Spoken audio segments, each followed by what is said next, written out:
Good morning from Western Australia and from summer. You have winter in the Northern Hemisphere. We have summer over here. It's been quite hot the last few days. We even had over 40 degrees here. Welcome to our first video reply, and thank you for your questions. I was very pleased that you didn't just send the questions, but that I was actually able to see you. When I was your age, in the 5th, 6th grade, I wanted to become a farmer. In this photo here, you can see me on my classmate's family farm. And as you already know, a year after my training, I taught as a primary school teacher in Rickenbach. Why didn't I become a farmer? Why didn't I stick with being a teacher? As I actually liked my job as a teacher and enjoyed it.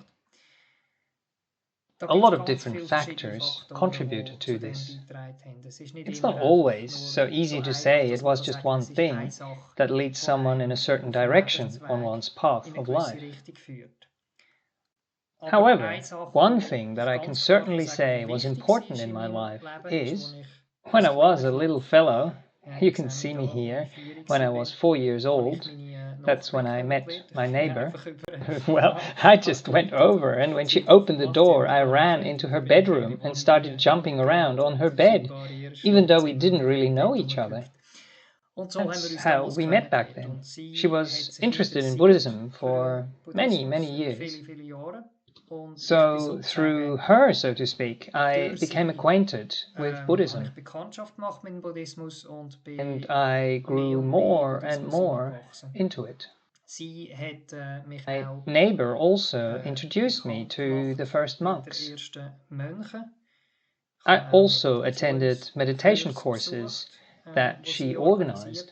And one of those monks, whom you can see in the picture here, Bhante on the right, from India, he invited me to visit him in his monastery in India. I did that in 2003 when I was still training to become a teacher. I was actually supposed to attend another meditation course there, which ultimately didn't take place. So he asked me if I wanted to try out being a monk for a few weeks, to temporarily become a novice. That's how it all happened. Acharya Buddha was my teacher during this time. He gave me the name Bodhidhaja, which I have kept. That was a very impactful experience for me. I lived there with another 160 monks who went to school in this monastery. Although I meditated in silence, I still saw them during the meals. And because we lived together in a relatively limited space in that monastery, that was kind of a turning point for me. I felt very comfortable, very much at home. It just felt right. This motivated me to go to other monasteries later, after I was a teacher and after doing some community service when I was free. I spent about 3 years in different monasteries.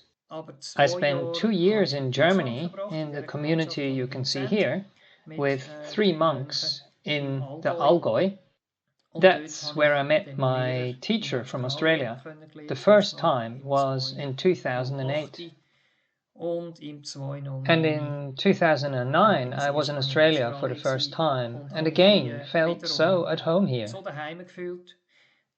that I moved to Australia in 2010 to become part of the community here. Have you already spotted me in this photo? Or not yet? It's a little difficult because we all look very similar in our monk's robes. I'm in the top right corner. I hope this answers your question and shows you that there were many different reasons that led me to this, all of which I cannot describe easily. that have helped me to delve deeper and deeper into life as a Buddhist and as a Buddhist monk. See you soon. See you next time.